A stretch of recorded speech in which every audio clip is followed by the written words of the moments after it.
It's the moment of truth. You've worked hard to get here, the point where you've taken a shot on an animal. What's next? Sometimes it all works out so that you see game drop with just a single shot.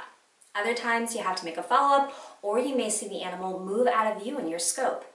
Make a mental note of what you see after you shoot. Pay attention to landmarks or other natural features where you last saw the animal before it left your line of sight. This will become a great starting point for tracking your animal.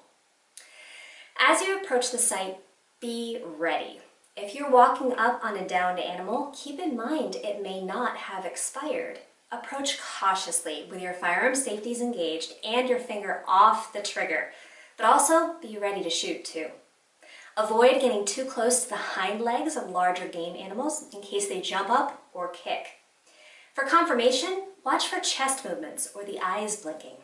As a final check, some hunters will use a stick or the barrel of their rifle to touch the open eye of the animal for confirmation. Once you're sure the animal is dead, you can proceed to the next steps.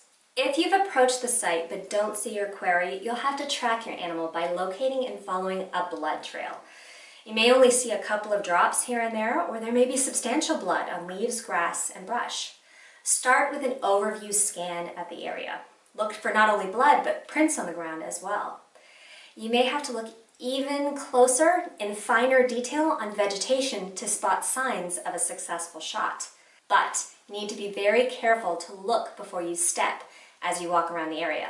You don't want to cover up a trail with your own footprints, making it harder to find your game. When following the trail, it's helpful to mark the last place you see blood. Some hunters even pack a small spray bottle of hydrogen peroxide. Blood foams up when it comes in contact with peroxide, making it even easier to spot a blood trail. Keep in mind that wounded animals often seek out places they feel safe, especially when they're hurt. That can mean sliding into thorny patches of brush or low spots on the ground.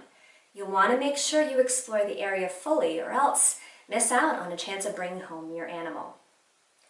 Tracking can seem easy, or it can be stressful, especially with nightfall or wet weather moving in. This is why you should pack a headlamp in your hunting pack. If you do have to give up and return the next day, set markers along the blood trail so that you can return to them easier. Once you've located your game, you'll need to follow your state's procedures for filling out your tag. You may be able to call it in or fill out a form online with your smartphone. In some cases, you may have to deliver your animal to a checkpoint. Make sure you know what you need to do before you hit the field.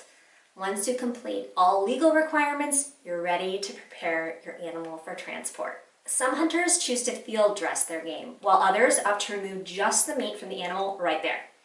If you're hunting remotely, this latter option of taking meat off in the field is often preferred. Those with easy access to a vehicle typically choose to field dress by removing only the internal organs. The goal with either method is to prevent meat from being contaminated and to keep it cool. Then it's a matter of bringing it all home to butcher yourself or to take it to a wild game processor. It's common for many new hunters to be so focused on hunting that they don't consider the next steps after they successfully make a shot. Knowing how to track and prepare wild game for the trip home are important parts of the process too.